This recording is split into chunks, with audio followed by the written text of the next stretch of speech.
भगवान भोलेनाथ को बेहद जल्दी प्रसन्न होने वाला देवता भी माना जाता है।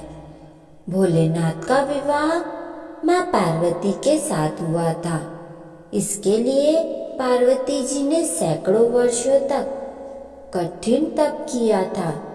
तप के बाद एक वक्त ऐसा आया था जब पार्वती जी को भगवान शिव की परीक्षा का सामना करना पड़ा था।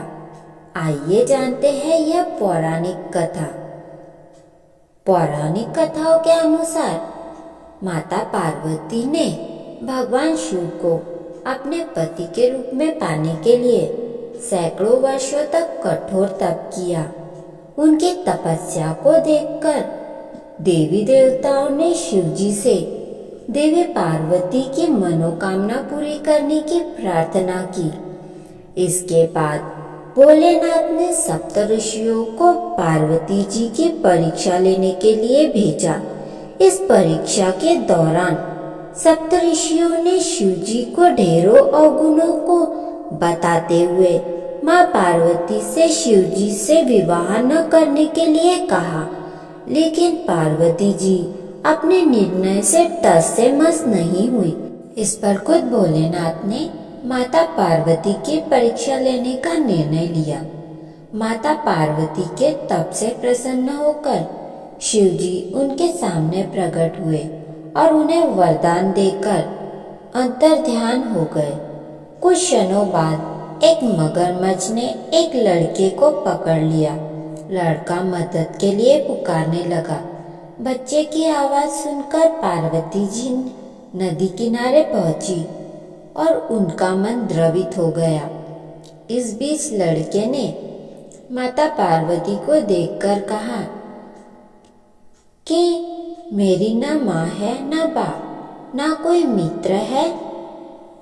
माता आप ही मेरी रक्षा करो। इस पर पार्वती जी ने मगरमच्छ से कहा कि ग्राह इस लड़के को छोड़ दो। इस पर मगरमच्छ ने कहा कि दिन के छठे पहर में जो मुझे मिलता है उसे आहार बनाना मेरा नियम है।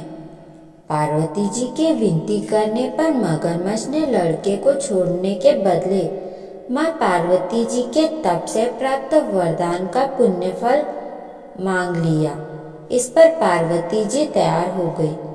मगरमच्छ ने बालक को छोड़ दिया और तेजस्वी बन गया। अपने तप का फल प्रदान करने के बाद पार्वती जी ने बालक को बचा लिया। एक बार फिर भोलेनाथ को प्रसन्न करने के लिए तप करने बैठ गई। इस पर भोलेनाथ दोबारा प्रकट हुए और पूछा कि तुम अब क्यों तप कर रही हो? मैंने तुम्हें पहले ही मनमांगा दान दे दिया है। इस पर पार्वती जी ने अपने तप का फल दान करने की बात कही। इस पर शिव जी प्रसन्न होकर बोले, मगरमच्छ और लड़के दोनों के रूप में मैं ही था। मैं तुम्हारी परीक्षा ले रहा था कि तुम्हारा चित्त प्राणी मात्र में अपने सुख दुख का अनुभव करता है या नहीं। तुम्हारी परीक्षा लेने के लिए मैंने ही लीला रची थी। अनेकों रूपों में दिखने वाला मैं ही एक सत्य हूँ। अनेक शरीरों में नजर आने वाला मैं निर्विकार हूँ। इस पर पार्वती जी ने शिव जी की परीक्षा में उत्तीर्ण हुई और उनकी अर्धांगिनी बनी।